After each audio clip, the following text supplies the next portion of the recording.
un gran desafío decir en tan pocos minutos todo lo que este tema implica, ¿no? Porque es un tema enorme, es un tema que abarca prácticamente la vida entera de Edith Stein. Para entenderla a fondo, imagino que muchos de ustedes ya conocen su itinerario filosófico, su itinerario religioso y también su itinerario vital. Por eso esa parte la vamos a obviar y vamos a ir directamente a presentar nuestro tema, que como bien ha dicho la profesora Mónica, se trata nada menos de enfocar el personalismo de Stein desde una clave mística, haciendo una reflexión al respecto, ¿no? Si bien para los personalistas en el mundo, podríamos decir, hace varias décadas que Stein ya es considerada en el árbol del personalismo, ¿no?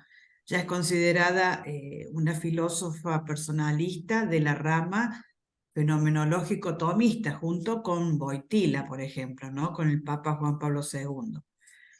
Pero eso no es suficiente para decir por qué decimos que Stein es una pensadora personalista cuando ella en sus obras, en sus conferencias, en ningún momento ha aludido al personalismo, ¿no? Tengamos en cuenta que la palabra personalismo como filosofía personalista se comienza recién cuando Emmanuel Mounier junto con Jacques Maritain comienzan a dialogar de cómo llamar a esta filosofía nueva, pero a su vez de alguna manera eterna, ¿no? Porque tiene sus raíces en la teología de los primeros siglos de la cristiandad y luego, por supuesto, en la doctrina de la persona que inicia Boecio. Pero bueno, el personalismo de Manuel Munier, sobre todo, eh, es como que le da un aire nuevo a estas ideas y le suma su impronta muy contemporánea, como por ejemplo la impronta del personalismo dialógico que iniciara justamente otro alemán, Martin Buber, ¿no? Que justamente en este año 2023 se cumplen 100 años de su famosa obra Yo y tú. Así que estamos a 100 años del pensamiento personalista, diría yo, ¿no? Y bueno, esta charla entonces se trata un poco de fundamentar y de mostrarles a ustedes en estos breves minutos por qué decimos que se entiende mejor a Stein desde su personalismo y por qué decimos que el personalismo no se entendería sin la mística. Y esto ya es un poquito, vamos a profundizar un poquito más en esta entrada, porque recoge una serie de intuiciones eh, que he tratado de verter en este libro de la mística que dice la persona, porque hay varios pensadores del siglo XX que se animaron a dejarse inspirar por la poesía mística, por la prosa de los místicos, no solamente los místicos alemanes, sino también los místicos españoles, sobre todo, ¿no? Y dejarse inspirar quiere decir dejar que el suelo nutritivo, fecundo de la mística diera sus resultados, sus frutos también en la filosofía. ¿Y en qué filosofía sería si no en la filosofía personalista?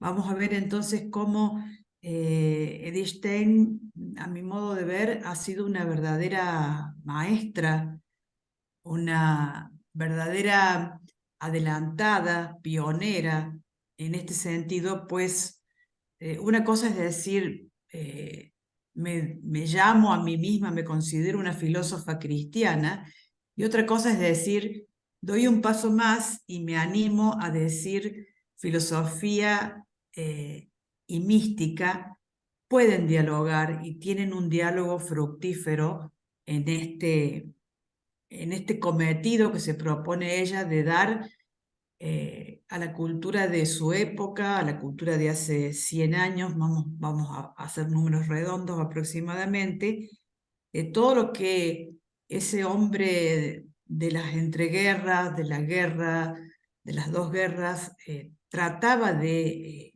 encontrar un sentido, un para qué, una idea de ser humano, una idea de realidad que satisfaciera sus más profundos, eh, podremos decir, deseos, pero a su vez sus más profundas necesidades del porqué del horror de la guerra, del porqué del sufrimiento, eh, porqué esta destrucción de la sociedad y con ella, bueno, esa desesperanza en donde evidentemente que era muy fácil caer en ese tiempo, ¿no? Esa desesperanza, ese sinsentido, ese nihilismo de alguna manera como había eh, dicho también Federico Nietzsche, ¿no?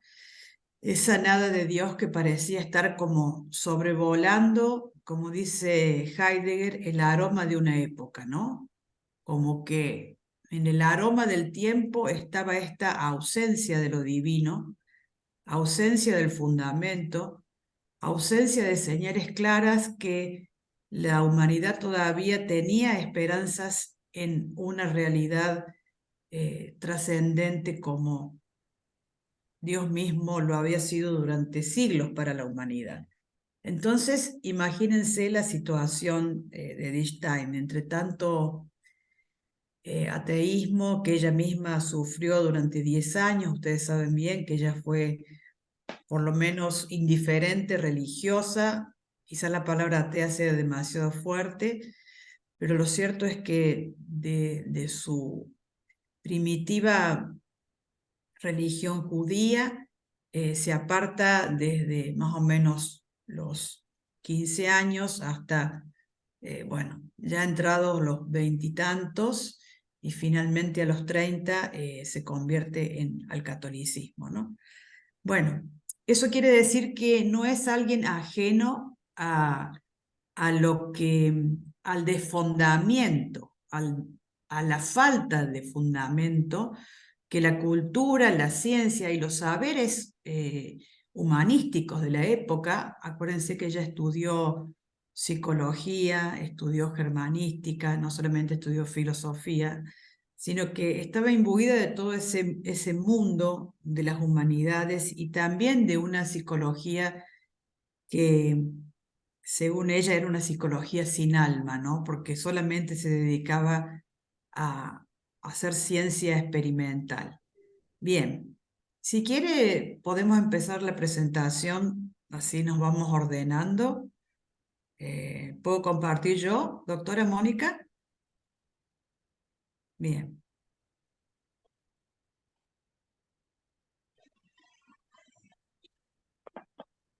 bien.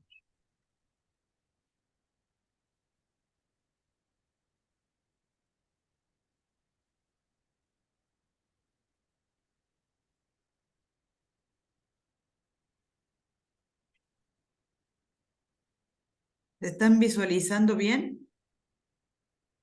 Muy bien. Sí, Entonces, esto, perdón, voy a...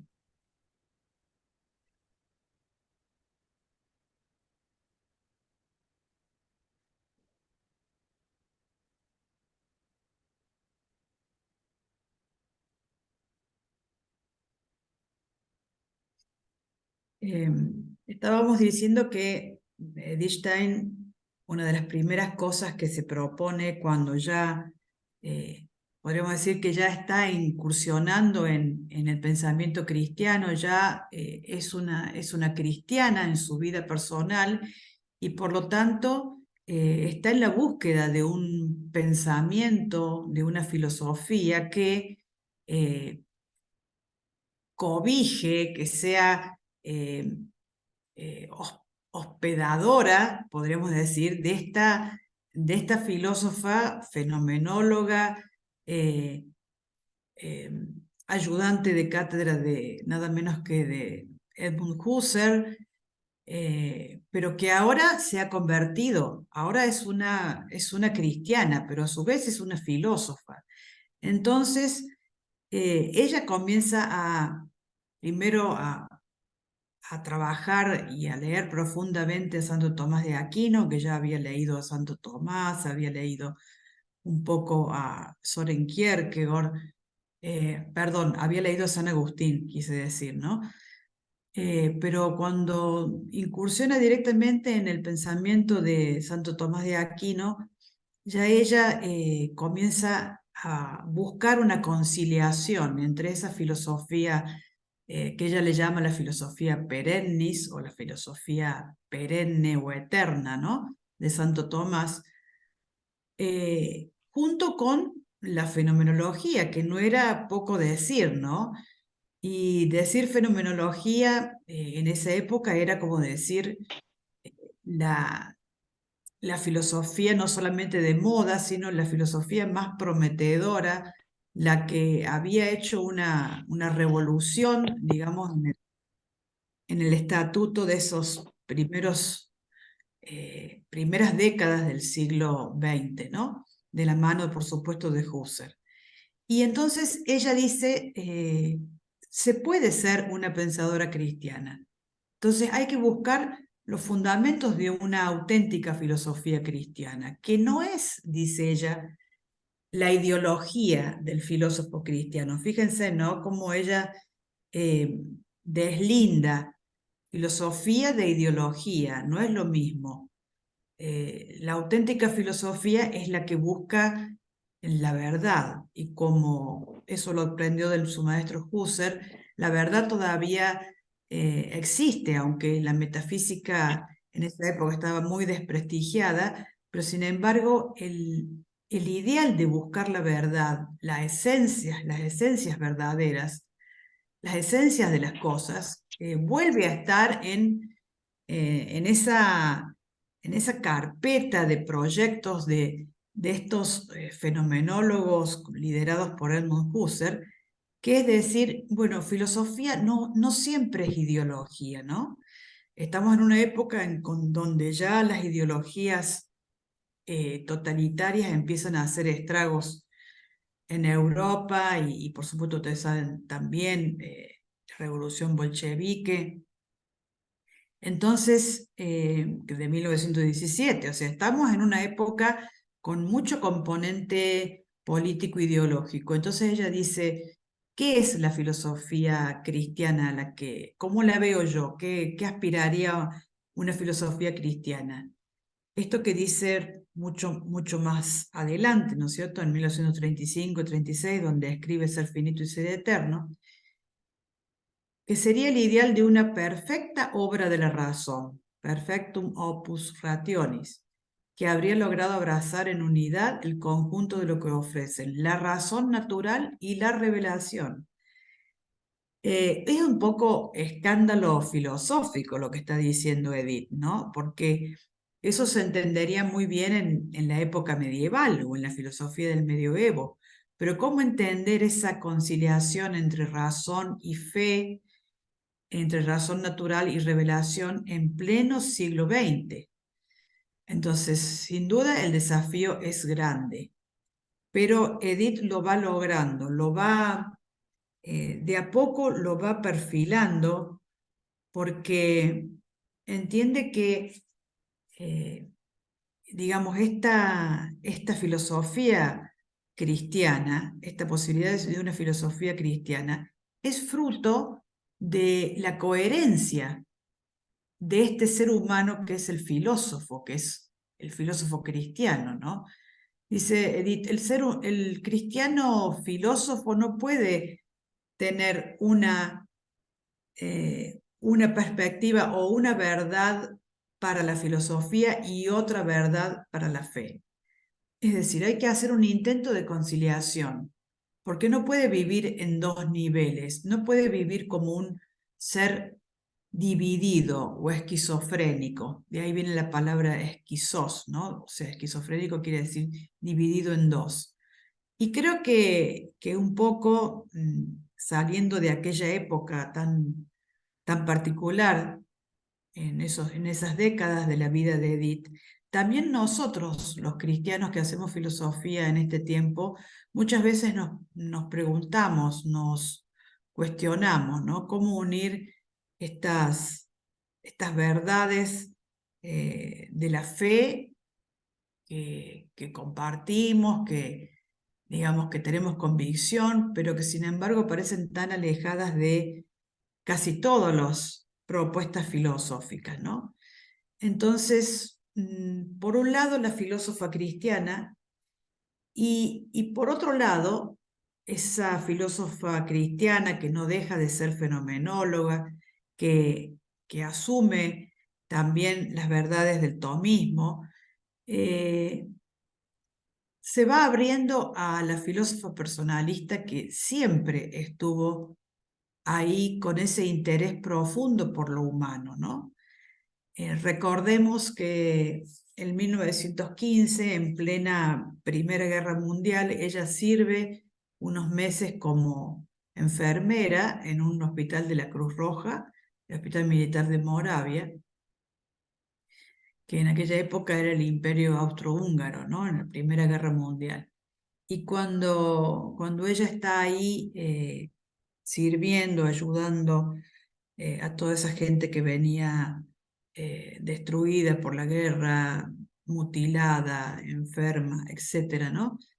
Ella se preguntaba, ¿qué sentido tiene la fenomenología en la guerra, ¿no? Ya ella estaba a punto de convertirse en una licenciada en filosofía y dice, ¿qué sentido tiene la fenomenología en la guerra? Es como decirnos o preguntarnos ahora, ¿qué sentido tiene ante el dolor, el sufrimiento, el horror humano hacer filosofía? Bueno, este es el sentido, ¿no?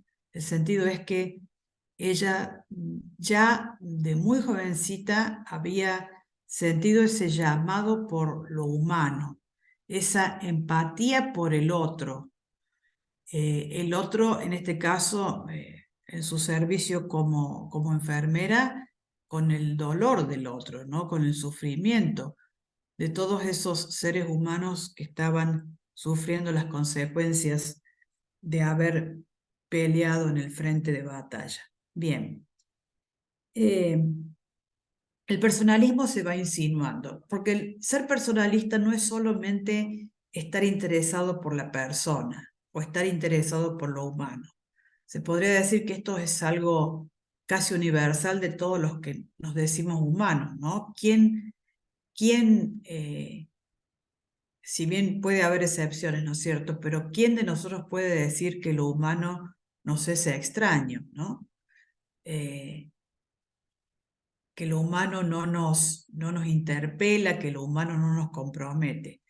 Pero ella da un paso más, podríamos decir, da varios pasos más, pero el primer paso es abordar directamente el problema de la intersubjetividad, es decir, de el ingreso en esta escena muy particular, que es cuando dos subjetividades se ponen en comunicación, cuando dos subjetividades van creando un espacio vivencial y filosófico nuevo que denominamos intersubjetividad, es decir, la interrelación entre dos subjetividades que por el momento todavía no llama persona, pero ya eh, en su tesis doctoral sobre el problema de la empatía, que defiende en 1916, ya el otro como interlocutor válido, como actor fundamental en la problemática filosófica, eh, digamos, es un paso fuertísimo que da ella y sobre la cual se va a asentar toda su filosofía posterior, ¿no? Hablar de Stein sin hablar de su tesis doctoral, sin hablar de la empatía, es olvidarse de quién fue Stein, ¿no? Justamente, entonces la empatía como ese vivenciar en donde se manifiesta la vivencia del otro, que no es solamente eh, es sentimiento, sino que es conocimiento del otro, lo decimos muy rápidamente, por supuesto, aquí es donde empieza a hacer su caminito, digamos, de fundamentación, ese personalismo que pronto va a aflorar en ella, ¿no?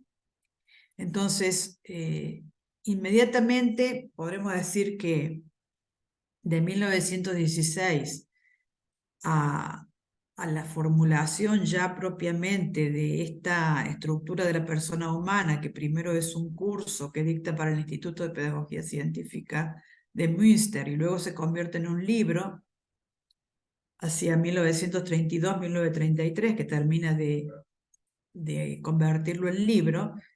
Ella, digamos que logra en esos 15 años formular y concretar esto que dice en su propia autobiografía, que nosotros en español la conocemos como Estrellas Amarillas. Y dice ahí: a partir de aquí yo había continuado hacia algo que llevaba muy dentro en el corazón y que continuamente siguió saltándome en mis posteriores trabajos. Se trataba de la estructura de la persona humana. La persona humana ya había hecho ingreso, digamos, formalmente en su trabajo intelectual, ¿no? Y en su trabajo netamente antropológico en este tiempo y pedagógico. Bien. Fíjense que, digamos, hemos hablado de la Edith Stein en búsqueda de una filosofía cristiana, que también esa filosofía cristiana es una filosofía personalista, pero ahora nos vamos a adentrar un poquito en ese camino muy sutil que hay que ir mostrando, por el cual ella va encontrando esa clave mística, esa vivencia, primero ese deseo, después esa vivencia y después esa casi clave hermenéutica que usa ella para llegar al final de su recorrido filosófico y místico, pero en este caso sobre todo místico, ¿no? Esta carta de julio de 1931, eh, antes de tomar el hábito como carmelita, pero ya estaba ingresando al Carmelo, ¿no? Dice: ¿cuántas cadenas se han soltado ya? Y qué felicidad tan grande cuando caigan las últimas. Hasta entonces habrá que sobrellevar con serenidad las que aún nos están señaladas. Fíjense cómo ella sentía como cadenas, como prisiones o como jaulas, todo lo que le impedía a ella esa felicidad que buscaba, que es justamente eh, estar al servicio de Dios, es decir, poder profesar, poder concretar su vocación religiosa, que prácticamente inicia desde su conversión, ¿no? Entonces, este nombre, En busca de la Imago Trinitatis y de la Unión, es un título muy genérico, que quiere decir que ella no solamente busca a un Dios, podríamos decir, como buscamos todos los creyentes del mundo, de todas las religiones, un Dios que todavía no tiene determinaciones o precisiones, sino que ella ya busca al Dios trinitario. Por eso dice: si Dios trinitario eh, es nuestro creador, si el Dios trinitario nos hizo a su imagen y semejanza, ¿cómo no la esencia de la persona humana va a ser a imagen de la Trinidad, más que una vaga imagen divina? Entonces, y por supuesto, en esa búsqueda filosófica, antropológica y también religiosa de ese imago trinitatis, también está existencialmente o en su vivencia la búsqueda de la unión con la Trinidad, la unión con ese Dios al que no solamente eh, le da su sí como fe, o sea, sí creo, sino que le embarga su deseo más profundo, ¿no? Como los místicos han sido de todos los tiempos estas personalidades o estas figuras que han hecho del deseo de Dios una experiencia de vida, ¿no? mucho más allá de un discurso, mucho más allá de una teoría, ¿no? Es el vivenciar concreto de la unión con Dios. Y que por supuesto, como dice ella, en esta vida, esa unión con Dios siempre va a ser una unión eh, mediatizada, una unión poco concretada, una unión finita, porque esta persona que se está uniendo a Dios o que quiere unirse a Dios está todavía en este mundo transido de la finitud y de lo mortal, ¿no es cierto? Pero fíjense, acá he unido dos épocas de Einstein que no están tan distantes. Acá dice en la estructura de la persona humana, por eso EPH es la sigla de la estructura de la persona humana. El hombre es solo por Dios y es lo que es por Dios. Fíjense qué afirmación, qué certeza en esta afirmación de Einstein, ¿no? El hombre solo es por Dios y es lo que es por Dios. O sea, están los dos momentos, ¿no? Se puede decir que el primero es el momento creatural, que sin Dios no habría hombre, y por otra parte, el segundo momento es un momento identitario, es la identidad del ser humano. Entonces, no solamente es creado, es dependiente de Dios, sino que Dios le hace ser quien es. Bueno, a todo esto coincide unos años después, ya cuando elabora Ser finito y ser eterno, un poco lo que manifiesta en este texto escogido, esa unión entre la vocación a la filosofía y la vocación mística, porque ella ha sido una de las pocas pensadoras junto con Martin Heidegger por la misma época, que empezaron a hablar fuertemente de la vocación del ser humano, ¿no? ¿Qué es la vocación? Entonces, la unión con Dios, dice, es la vocación a la vida eterna. Pero antes había afirmado que hemos conocido la interioridad más profunda del alma como la morada de Dios. A ella le interesa mucho este tema de la interioridad, de ser morada, porque ahí está todo el impacto en su vida de, por ejemplo, el castillo interior de Santa Teresa de Jesús, la historia de su vida, y todo lo que sirvió de cimiento para su fe. Recordemos que esa famosa noche en donde ella lee el libro de la vida de Santa Teresa y dice, esta es la verdad, ¿no es cierto? Y ahí es como, yo diría que no es un punto así mágico de conversión, sino que es un punto de cierre de varios años de búsqueda de Edith. Y esta lectura de esa vivencia profunda del alma teresiana es lo que a ella la hace de repente decir, esta es la verdad, ¿no? Entonces, por eso ser morada de Dios es lo que, digamos, la vocación de todo ser humano, no es solamente la vocación del místico. Y ahí está una de las claves que ella va a empezar a despejar, ¿no? Eh, Podremos decir que la vocación como llamada, por supuesto que siempre es la llamada personal, ¿no? Al ser humano, viene de Dios, ella no tiene duda, a diferencia de Martin Heidegger, que decía que la llamada o la vocación viene del ser mismo. Edith Stein no tiene empacho en decir la vocación viene de un llamado divino. Entonces, una es la vocación a ser persona, otra es la vocación profesional y la vocación a la unión con Dios, ¿no? Que es la vocación a la vida eterna. Y uno se puede preguntar, ¿qué ser humano no, aunque no sea creyente, no abriga, aunque sea una mínima esperanza en su alma de vida eterna, ¿no?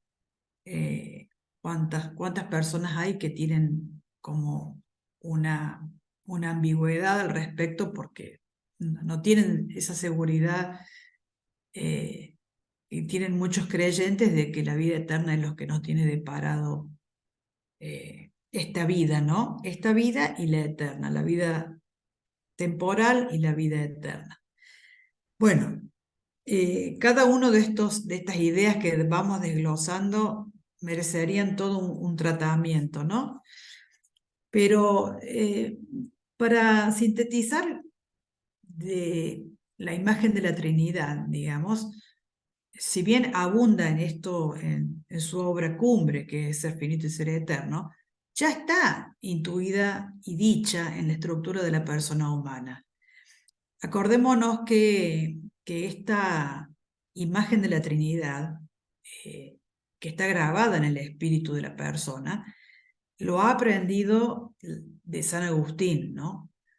Pero creo que vale la pena este texto, esta cita, porque ahí se entiende bien la relación que hay entre el conocimiento, el amor, las tres personas de la Trinidad, lo que es la persona que ama, que quiere, que conoce, que siente. Entonces, ¿dónde está la esencia de esta formulación? Porque es una formulación muy fuerte, ¿no? Digamos, por más que recorramos las antropologías contemporáneas, hay muy pocas que se animan a decir la persona humana es imagen de la Trinidad, ¿no? Bien. Y dice así ella, el conocimiento y el amor están en el espíritu. A ver que acá me tapa el cartelito. Son, por tanto, una sola cosa con él, son su vida. Y sin embargo, son diferentes de él y entre sí. Entonces, conocimiento, amor, están en el espíritu. Bien, el conocimiento nace del espíritu y el espíritu que conoce procede el amor.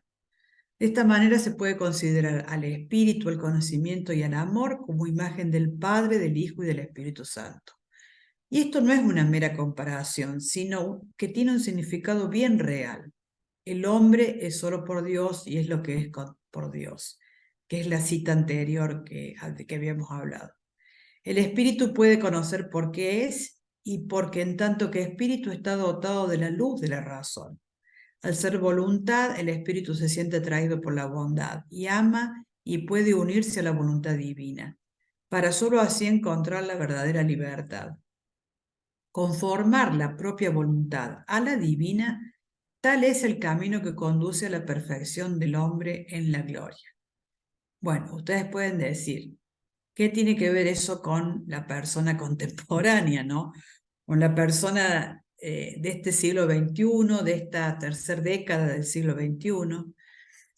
Así que las preguntas siguen interpelándonos. Creo que esta certeza con la que Edith expresa estos conceptos es muy fuerte y creo que ella la va a ir explicando de a poco, ¿no? Primero, esa conciencia absoluta de que somos espíritu y de la existencia del espíritu, porque si solamente transitáramos por un ser humano eh, material, solamente corpóreo, solamente regido por las leyes de la materia, imposible tener estas certezas y estas expresiones, ¿no? El espíritu es el que en la persona prácticamente lo hace todo, ¿no? Hasta inficiona la misma corporalidad sin duda, va a decir ella. A ver. Entonces, ¿qué es la vida del espíritu? Nos vamos a resumirlo un poquito, ¿no? La vida del espíritu es justamente ese abrirse al mundo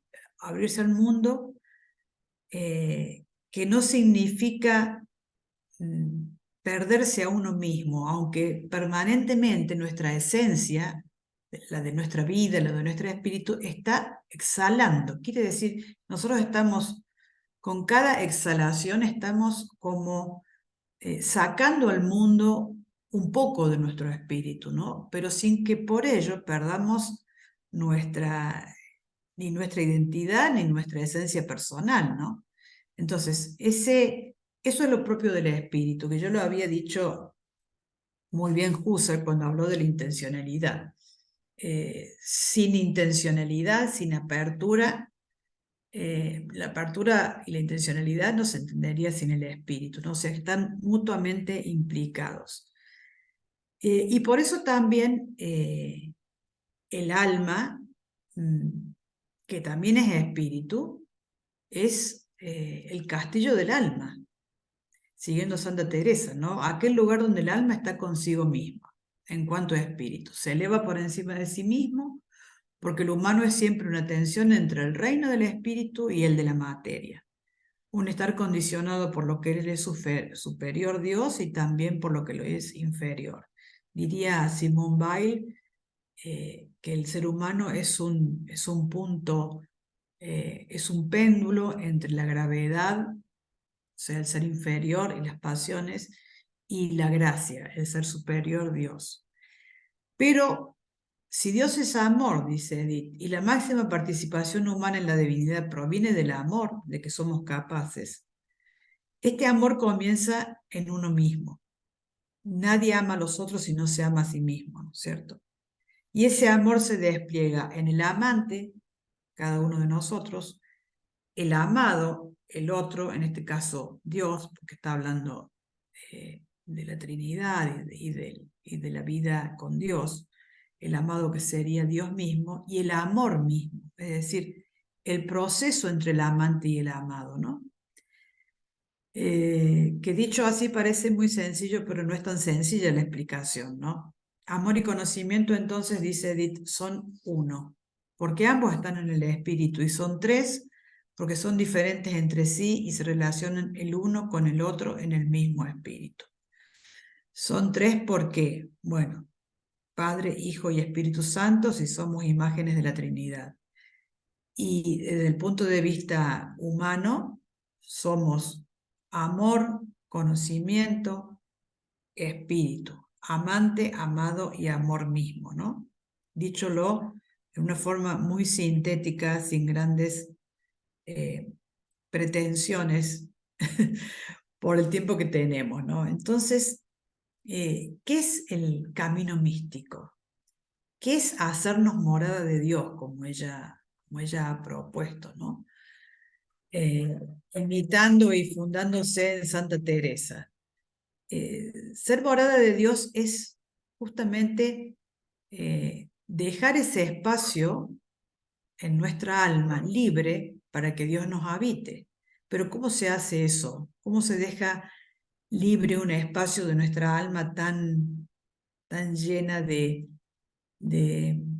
exigencias, tan llena de deseos, tan llena de, eh, digamos, urgencias contemporáneas, de tanto que nos aleja de Dios también, ¿no?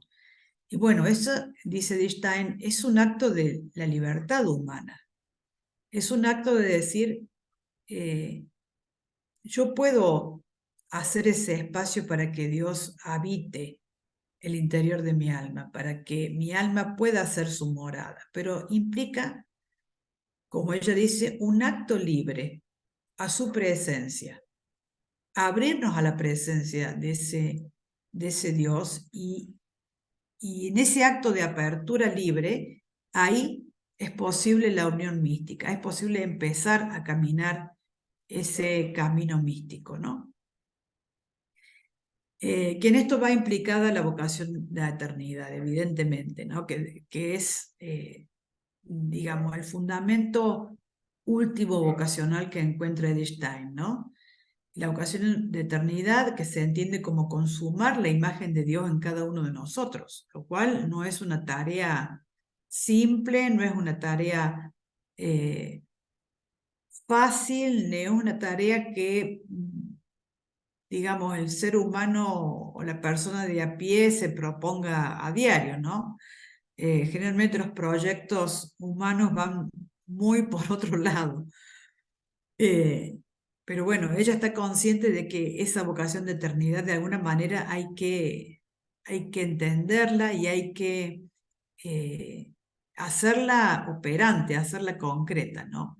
Y entonces no se da de una manera cualquiera, se da de una manera completamente personal. Por eso cada persona tiene su vocación, tiene su modo de escuchar la llamada o negar la llamada, o negarse a sí mismo, negando su propia vocación, etcétera, ¿no? Y bueno, este nombre propio, por el que podemos decir cada uno está vocacionado de modo propio, eh, y completamente personal, tiene una explicación también muy particular en Edith, porque ella dice que el nombre propio es el nombre nuevo con que el Creador nos convoca a nuestra posibilidad más personal, ¿no?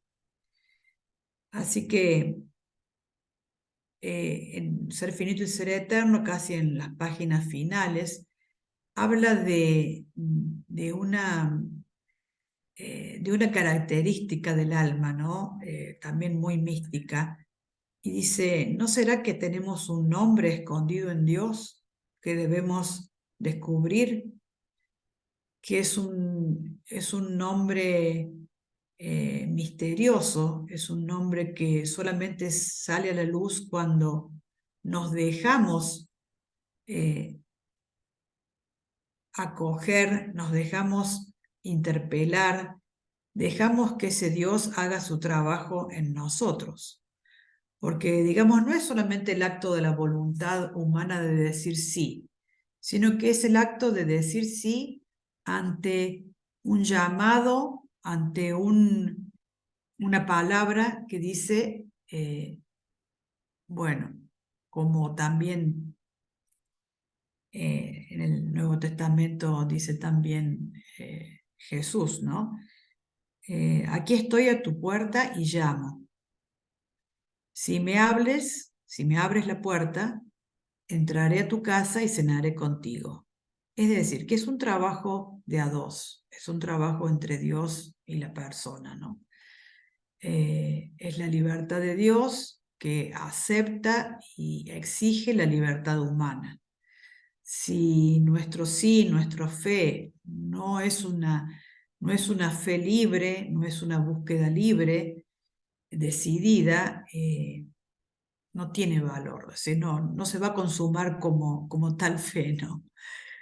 Y bueno, yo siempre digo que nosotros nos olvidamos a veces de citarla a Edith, porque uno escuchándola, leyéndola, es como que su forma de decir las cosas y su forma de introducirnos en esta complejidad filosófica y mística, es muy única ella, ¿no? Y llega muy profundo a lo que nuestra intención hermenéutica por lo menos quiere, ¿no?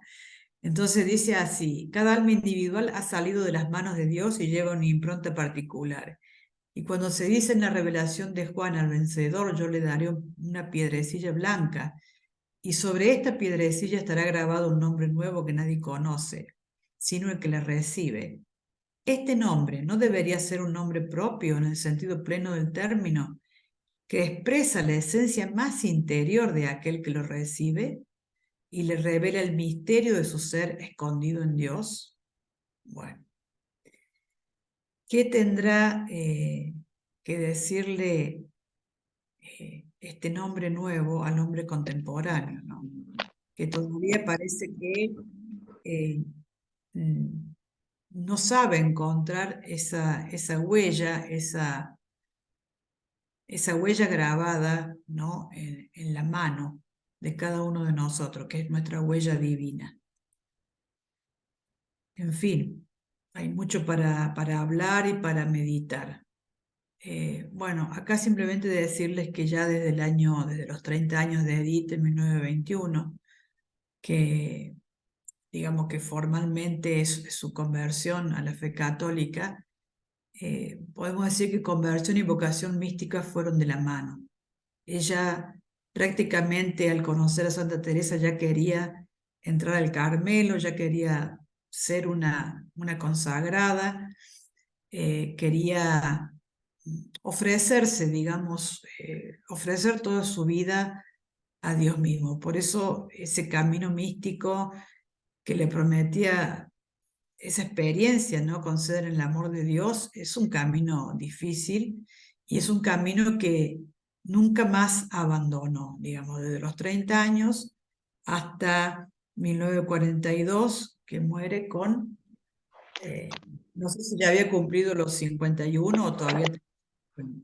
Bien, entonces puede decir que acá la vida de Edith, con su obra filosófica y religiosa, comenzaban a conciliarse de una forma extraordinaria. Ya no se podían separar la teoría de la experiencia, ni la razón, ni la fe, ni la filosofía de la mística, a pesar de todas las dificultades que ese camino conllevaba, ¿no?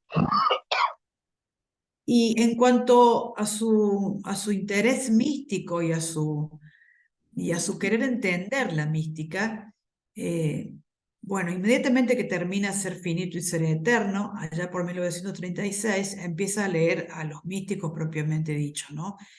Y hay varios escritos menores sobre mística, y uno de ellos, no tan menor, es Los caminos del conocimiento de Dios, la teología simbólica del Areopagita y sus supuestos prácticos, hasta llegar ya en 1942, el año de su deportación y de su martirio en Auschwitz, a la ciencia de la cruz, que todavía estaba siendo escrita en el escritorio cuando la Gestapo la va a buscar.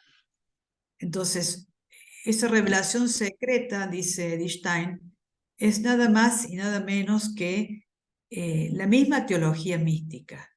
Y no hay otra teología mística que la que el mismo Dios le revela al hombre. Digamos, si hay un teólogo por antonomasia, ese teólogo es Dios mismo. Entonces, ella le dice a Dios, el teólogo originario. Esto lo vamos a saltear porque si no, no llegamos, ¿no? ¿Por qué Dios es el teólogo originario, no? Cuando Dios y el hombre se encuentran en la unión mística, cuando llegan al culmen de ese camino místico, ahí es donde ya las palabras se mueren en algún sentido, porque es tanta la inefabilidad de la presencia divina, tan fuerte, eh, tan contundente, que el ser humano, el místico, se queda sin palabras. Por eso recurre mucho al símbolo, recurre mucho a la poesía. Pero la clave, dice Stein, de la unión es el encuentro personal, no hay otro. Es esa certeza de que estoy en la presencia de Dios y Dios está en mi presencia. Es decir, que es mutuo, es un encuentro en donde ambos advierten que pueden dialogar incluso, que de algún modo hay comunicación y hay una profunda comunicación. Entonces, cuando nos rendimos al encuentro personal con la presencia de Dios, dice, advertimos que Dios mismo es el teólogo originario. Y así termina, y ya casi al final de su obra, Caminos del conocimiento de Dios. Es decir, que nosotros somos los teólogos no originarios, podríamos decir, cuando hacemos teología mística o teología, digamos, normal, que no sea mística. Nosotros somos los teólogos que venimos a imitar o al querer ser intérpretes de ese teólogo originario que es Dios mismo, ¿no? Y creo que ahí se encuentra también la originalidad de Stein. Pero ya estamos aquí al final, ¿no? En la ciencia de la cruz, en esa obra maravillosa en donde ella eh, hace una hermenéutica nueva de mística de San Juan de la Cruz, y de alguna manera logra en 4 categorías que ya estaban dichas, ya en la obra sobre Dionisio Areopagita ya habló del conocimiento del amor, ya habló cuando en Ser Finito y Ser Eterno habla de la Imago Trinitatis, cómo conocimiento y amor se van sosteniendo mutuamente, y sin conocimiento no hay amor y sin amor no hay conocimiento. Pero acá en la ciencia de la cruz, dice ella, agregamos dos categorías nuevas, la noche y la cruz. Y entonces podemos decir que estamos ante una verdadera ciencia de la cruz, que por supuesto no es una ciencia experimental como la que conocemos, sino que es una ciencia totalmente inédita, única, un saber, como decía el místico San Juan de la Cruz, un saber, todo ser trascendiendo, ¿no? Me acuerdo muy bien la expresión, ¿no? O todo tiempo trascendiendo, que es justamente esa convicción de que hay una lógica, por eso es ciencia, hay una lógica que nos atraviesa profundamente, que la lógica es coherencia, la lógica es sentido, y que es decir, bueno, si tenemos que transitar noches de todo tipo, ¿no? Entendiendo la noche como lo que sufrimiento, eh, la noche que aparece como la oscuridad del alma, que tantas veces habla Edith Stein de que todos tenemos un fondo oscuro, y para llegar a ser quienes somos tenemos que animarnos a adentrarnos en ese fondo oscuro, y también transitar la noche, que es ese momento en donde parece que nada tiene sentido, que estamos vacíos de todo, que nos embarga una gran incertidumbre, un gran pesar, y nos sentimos de alguna manera en esa noche anonadados. ¿Qué quiere decir?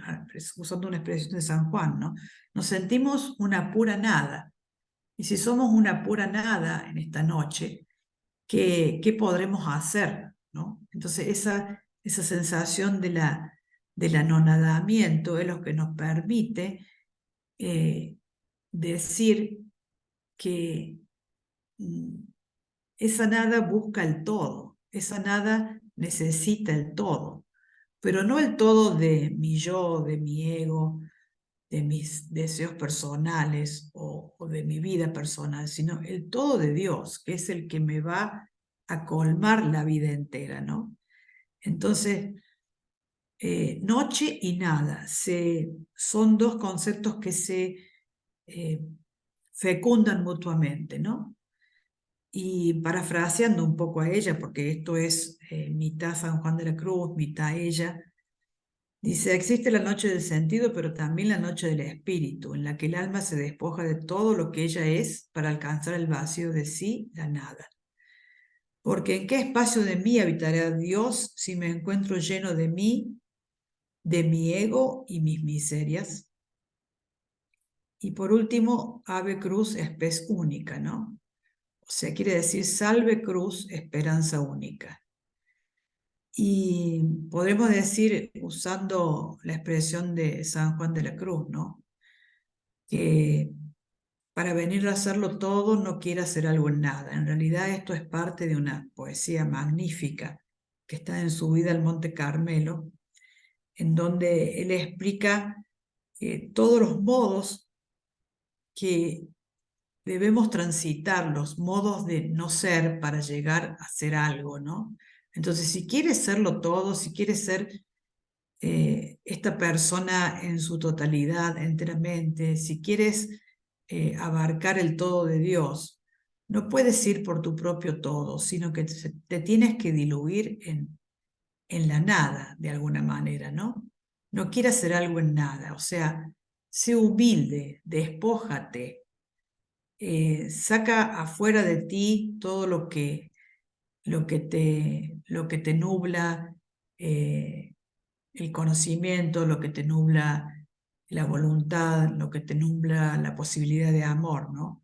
Entonces, esas claves que le da San Juan de la Cruz son fundamentales para entender por qué tuvo que vivir lo que vivió ella, por qué tuvo que vivir esa cruz terrible de ser capturada por la Gestapo y ser condenada a los hornos de gas, ¿no es cierto? ¿Por qué? En realidad, ella hacía mucho tiempo, por lo menos 10 años, que de alguna manera había anticipado, tuvo como una visión profética de que su vida iba a servir como vía de expiación a su propio pueblo, ¿no? Y entonces, si bien, bueno, huye del convento de Colonia al convento de Echt en Holanda, 2 años antes de que pasara su fin, siempre ella estuvo segura que este iba a ser su destino de cruz. Entonces, acá en 1938, fíjense, 4 años antes del fin, que no alcancé a poner la fecha, ¿no? Pero es en 1938, que le escribe a la superiora, todavía del convento de Colonia. Dice: bajo el signo de la cruz he comprendido el destino del pueblo de Dios, que ya entonces comenzó a preanunciarse. Pensé que aquellos que comprendiesen la cruz de Cristo deberían tomarla sobre sí en nombre de todos. Cierto que hoy por hoy sé mejor lo que significa haberse desposado con el Señor bajo el signo de la cruz. Eh, cuán, cuán distinto, cuán verdadero parece este acto de Edith Stein, que yo no calificaría para nada como un acto suicida, ¿no? Porque alguien puede decir, bueno, es como un acto como hacen los kamikazes japoneses, ¿no? Inmolarse, autodestruirse, no. O sea, ella no provocó esto, sino que la misma situación histórica la fue llevando a este destino final. Y entonces, creo yo que acá se abre realmente la esperanza, la espes, de ahí viene la palabra esperanza, ¿no? Y sí, porque en la medida que los seres humanos nos concibamos como estas personas que no son, eh, digamos, personas eh, cinceladas bajo el imperativo cartesiano del pienso luego existo, sino que somos personas comunitarias que nos debemos a los otros, que nos debemos a nuestro pueblo. Y en la medida que esta conciencia avance en esta profundización de lo que somos, podremos avanzar en la autoconciencia humana y también en la responsabilidad que nos cabe como seres humanos. Entonces, la cruz no es tan solo un signo místico, no es tan solo un signo aliado a la noche o al sufrimiento, sino que es un signo de esperanza también para ella, ¿no? ¿Por qué? Porque esta es una expresión que toma de Santo Tomás de Aquino, ¿no? Si es cierto que somos imágenes de la Trinidad, quiere decir, tenemos una gran similitud. Habla de la similitud de Santo Tomás, pero también tenemos una gran disimilitud, una gran disimilitud. ¿Por qué? Porque somos humanos, porque somos vulnerables, finitos, imperfectos, tendientes bueno, a veces a lo peor del ser humano, ¿no? Y estamos en esa tensión. Pero entonces, si logramos ser testigos, como fue ella, y dar este testimonio tan fuerte, o logramos entender el testimonio de tantos seres humanos, de tantas personas que se han inmolado por otros y por sus convicciones y por su fe, bueno, este mundo cambiaría, ¿no? Y finalmente, yo creo que el personalismo todavía no ha descubierto a fondo el legado de Edith Stein, ¿no? Recuperar por lo menos en la antropología, esta imago trinitatis, sin la cual no habría una comprensión cabal de este ser humano, ¿no? Que habita en su corazón, ese Dios que habita en su corazón, llamándonos al amor mutuo, al cuidado mutuo, a, a esa ética del mutuo cuidado que hemos aprendido en la pandemia. Hemos aprendido, lo pongo entre comillas, porque en ese tiempo estaba bien de decirlo, pero ¿y ahora después de la pandemia, qué pasó? ¿Seguimos sosteniéndonos los unos a los otros o ya nos olvidamos que conformamos un solo cuerpo social, comunitario, una sola humanidad? Y entonces eso es lo que nos sostiene y nos da fundamento a esta posibilidad de un decir personalista. ¿Qué quiere decir? Un decir relacional, dialógico, comunitario sobre la persona, que no sea solamente un discurso, sino que sea un discurso comprometido, una práctica personal y social, ¿no? Que es lo que muchas veces está, pero nunca alcanza, nunca alcanza. Bueno, esto y mucho más es lo que ha dicho Edith Stein sobre este tema, pero esto solamente ha pretendido ser una breve introducción y quizás despertar a alguno de entre ustedes un conocimiento más profundo sobre el legado de Edith Stein. Muchas gracias.